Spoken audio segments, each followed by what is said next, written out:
السلام علیکم پیارے بچوں، پچھلی کلاس میں ہم تحریک پاکستان میں خواتین کا کردار حصہ اول کی پڑھائی اور وضاحت کر چکے ہیں۔ اب ہم تحریک پاکستان میں خواتین کا کردار حصہ دوم کی پڑھائی اور وضاحت کریں گے۔ پیارے بچوں، برائے مہربانی پینسل اپنے ہاتھ میں لیں اور مشکل الفاظ کے معنی ساتھ ساتھ لکھتے رہیں۔ آئیں بچوں، اب ہم اپنے سبق کی طرف آتے ہیں۔ صفحہ نمبر 56 تا 58، صفحہ نمبر 56، پیراگراف نمبر 2۔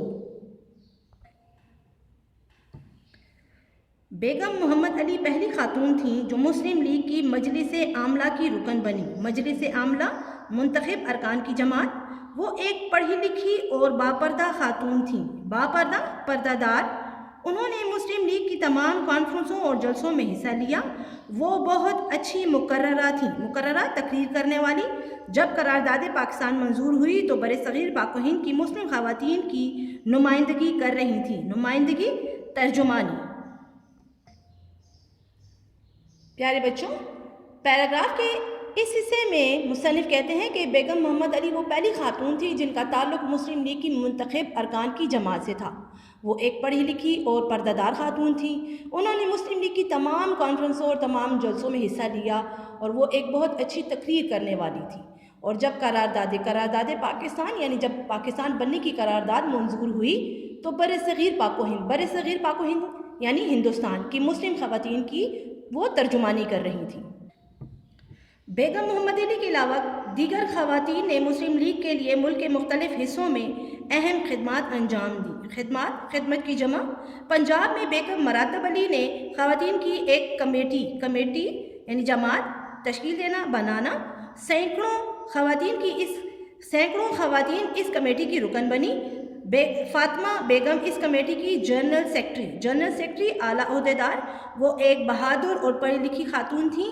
اسی طرح سندھ میں بیگم نصرت ہارون نے مسلمانوں کی سیاسی بیداری کا مطلب ہے جاگنا میں اہم کردار ادا کیا۔ پیارے بچوں، پیراگراف میں مصنف کہتے ہیں کہ بیگم محمد علی کے علاوہ بہت سی خواتین نے مسلم لیگ کے لیے ملک کے مختلف حصوں میں اہم کردار ادا کیا۔ پنجاب سے بیگم مراتب علی نے خواتین کی ایک جماعت بنائی اور بہت بڑی تعداد میں خواتین اس جماعت کی رکن بنی۔ اس جماعت کی اعلیٰ عہدیدار فاطمہ بیگم تھیں۔ وہ ایک بہادر اور پڑھی لکھی سمجھدار خاتون تھیں۔ اسی طرح سندھ سے بیگم نصرت ہارون نے مسلمانوں میں جذبہ آزادی کو جگانے میں اہم کردار ادا کیا۔ قیام پاکستان سے قریباً کم از کم 1.5 برس پہلے قائد اعظم نے دلی میں خواتین کا ایک اجلاس بلایا۔ 1.5 برس، 1 سال 6 مہینے۔ اس تاریخی اجلاس میں جس قدر زیادہ تعداد میں خواتین شامل ہوئی تھیں، اس سے آسانی سے اندازہ لگایا جا سکتا تھا کہ اب مسلمان عورت بیدار جاگنا ہو چکی ہے۔ اس موقع پر قائد اعظم نے خواتین سے خطاب کرتے ہوئے فرمایا، مجھے خواتین کے متحد ہونے پر بے حد خوشی ہوئی ہے۔ متحد، اکٹھا ہونا۔ دراصل خواتین کا یہ اتحاد اور تنظیم ہی کامیابی کی منزل تک پہنچائے گی۔ اتحاد، محبت، یہ خلوص۔ پیارے بچوں، اس پیراگراف میں مصنف کہتے ہیں کہ پاکستان کے وجود میں آنے سے تقریباً 1 سال اور 6 مہینے پہلے قائد اعظم نے دلی میں خواتین کا ایک اجلاس بلایا۔ اس تاریخی اجلاس میں جس قدر تعداد خواتین کی تھی، اس سے آسانی کے ساتھ یہ بات ثابت ہوتی تھی کہ اب مسلمان عورت جاگ چکی تھی، یعنی اس میں آزادی کا شعور پیدا ہو چکا ہے۔ اس موقع پر قائد اعظم نے خواتین کو مخاطب کرتے ہوئے فرمایا کہ مجھے خواتین کے اکٹھا ہونے پر بے حد خوشی ہے، کیونکہ حقیقت میں خواتین کا یہ اخلاص اور اکٹھا ہونا ہی ان کو کامیابی کی منزل تک پہنچائے گا۔ فروری 1947 میں پنجاب میں مسلم لیگ نے خضر حکومت کے خلاف سول نافرمانی کی تحریک کا آغاز کیا۔ تحریک، تجویز یا حرکت، آغاز، ابتدا۔ اس موقع پر ملک کے تمام صوبوں سے خواتین بڑی تعداد میں لاہور آئیں اور سول نافرمانی کی تحریک میں بھرپور حصہ لیا۔ مسلم خواتین ہر روز جلوس نکالتی اور احتجاجی جلسے منعقد کرتی ہے۔ احتجاجی یعنی اپنے حق کے لیے لڑنا، انکار کرنا۔ اس دور میں ان خواتین کو طرح طرح کے مصائب مصیبت کی جمع سے دوچار ہونا پڑا۔ دوچار ہونا یعنی سامنا کرنا۔ ان پر لاٹھی چارج ہوا، لاٹھی چارج، مار پیٹ، آنسو گیس کے گولے برسائے گئے۔ انہیں قید و بند، جیل میں ڈالنا کی صوبتیں اٹھانا پڑیں۔ صوبتیں، تکالیف۔ حکومت نے بہت سی خواتین اور طالبات کو گرفتار کر کے جیل بھیج دیا، لیکن اس سے بھی خواتین کے جذبہ حریت آزادی کا جذبہ میں کوئی کمی واقع نہ ہوئی۔ خواتین میں سے ایک لڑکی نے کمال جرأت بہادری کا ظاہر کرنا سول سیکریٹریٹ، یہ ایک قومی ادارہ ہے، کی عمارت پر چڑھ کر یونین جیک برطانیہ کا جھنڈا اتار کر پھینک دیا اور اس کی جگہ مسلم لیگ کا پرچم لہرایا۔ معاملہ یہیں تک ٹھہرا نہیں، بلکہ جیل میں داخل ہونے والی بہادر خواتین میں سے ایک خاتون نے جیل کی عمارت پر چڑھ کر یونین جیک کی جگہ مسلم لیگ کا پرچم لہرا دیا۔ پیارے بچوں، فروری 1947 میں پنجاب حکومت میں مسلم لیگ نے خضر حکومت۔ پیارے بچوں، سب سے پہلے میں آپ کو یہ بتاتی چلوں کہ یہ ملک خضر حیات خان کی حکومت تھی اور اس وقت کی عوام نے ان کی حکومت کو ماننے سے انکار کر دیا اور سول نافرمانی کی تحریک شروع کی۔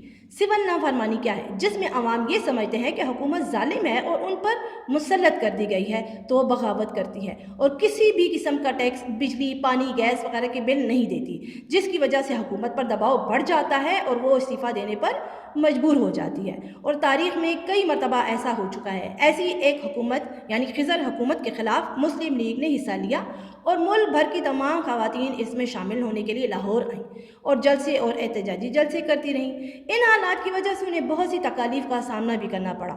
ان کو مارا پیٹا گیا، آنسو گیس کے گولے پھینکے گئے اور جیل میں تکالیف اٹھانی پڑی۔ حکومت نے خواتین اور طالبات کو جیل بھیج دیا، لیکن ان کا جذبہ برقرار رہا اور ایک لڑکی نے تو کمال ہی کر دیا کہ وہ سرکاری عمارت پر چڑھ کر ان کا جھنڈا یعنی برطانیہ کا جھنڈا اس نے اتار دیا اور مسلم لیگ کا پرچم لہرا دیا۔ بات یہاں تک ختم نہیں ہوئی، بلکہ جیل میں ایک بہادر خاتون نے جیل کی عمارت پر بھی مسلم لیگ کا پرچم لہرا دیا۔ دوسرے صوبوں کی خواتین کی طرح صوبہ خیبر پختونخوا کی مسلم خواتین نے بھی تحریک پاکستان میں بھرپور کردار ادا کیا۔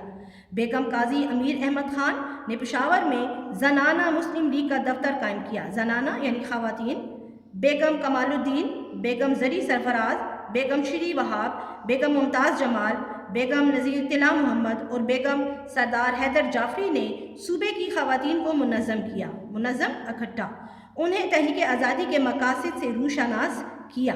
مقصد کی جمع روشناس، جان پہچان۔ کانگریسی حکومت کے خلاف سول نافرمانی کی تحریک میں حصہ لیا۔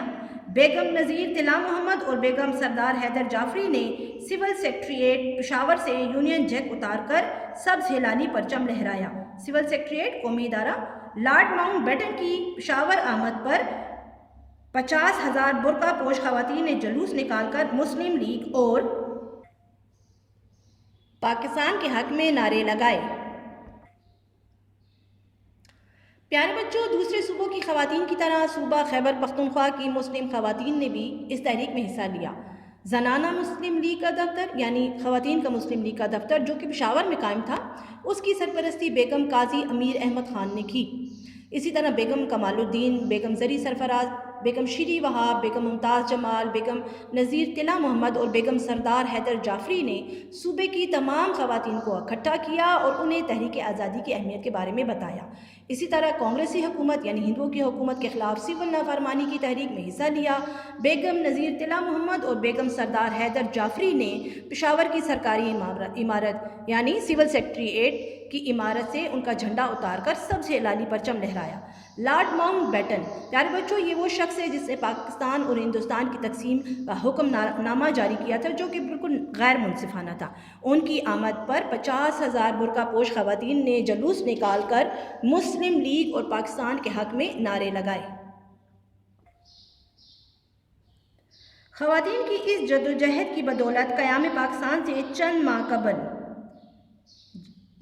کوشش پہلے جب عام انتخابات منعقد ہونا تو مسلم لیگ نے ان انتخابات میں واضح اکثریت حاصل کر کے مسلمانوں کے لیے حصول پاکستان کا راستہ ہموار کیا۔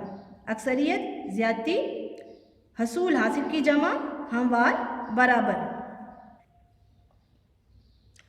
پیارے بچوں، خواتین کی اس کوشش کی وجہ سے پاکستان کے قائم ہونے سے چند مہینے پہلے جب عام انتخابات ہوئے تو مسلم لیگ نے ان انتخابات میں جیت کر مسلمانوں کے لیے پاکستان کو حاصل کرنا آسان کر دیا۔ قیام پاکستان کے بعد خواتین کی ملی خدمات کے اعتراف کے طور پر پہلی قانون ساز اسمبلی میں ان کے لیے 2 نشستیں مختص کی گئیں۔ ملی ملکی نشستیں جگہ یا سیٹ مختص مخصوص بیگم شائستہ اکرام اللہ اور بیگم جہاں آرا شہنواز ان نشستوں پر اسمبلی کی ممبر منتخب ہونا چنا گیا۔ اسی طرح جب اقوام متحدہ میں پاکستان کا پہلا نمائندہ وفد بھیجا گیا، وفد نمائندوں کی جماعت، تو اس وقت میں ایک خاتون بیگم سلمہ تصدق حسین کو بھی شامل کیا گیا۔ قیام پاکستان کی تاریخ میں ان خواتین کی عملی جدوجہد کو ہمیشہ سنہری حروف سے لکھا جائے گا۔ سنہری حروف، شاندار الفاظ۔ پیارے بچوں، اس آخری پیراگراف میں مصنف کہتے ہیں کہ پاکستان کی قائم ہونے کے بعد خواتین کی اپنی قوم کی خدمات کے اعتراف کے طور پر پہلی قانون ساز اسمبلی میں ان کے لیے 2 سیٹیں مخصوص کی گئیں اور بیگم شائستہ اکرام اللہ اور بیگم جہاں آرا شہنواز ان جگہوں پر اسمبلی کی ممبران چنی گئیں۔ اسی طرح جب اقوام متحدہ وہ ادارہ ہے جس میں تمام دنیا کے 192 ممالک بغیر رنگ و نسل و مذہب کے شامل، اس ادارے کے مختلف شعبے ہیں جس کا کام ان ممالک میں کسی بھی قسم کی مشکل میں تمام ممبران ممالک کی مدد کرنا ہے۔ ان کی اپنی فوج بھی ہے اور اس کا صدر دفتر نیو یارک میں ہے۔ اقوام متحدہ میں پاکستان کے پہلے نمائندہ ممبران کو بھیجا گیا تو ان ممبران میں ایک خاتون بیگم تصدق حسین کو بھی شامل کیا گیا۔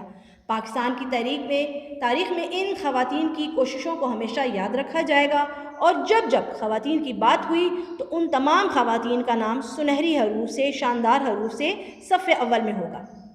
پیارے بچوں، امید ہے کہ آپ کو اس سبق کی سمجھ آ گئی ہوگی۔ اگلی کلاس میں ہم آپ کو کتاب کی مشق کروائیں گے۔ شکریہ، اللہ حافظ، گھر میں رہیں، محفوظ رہیں۔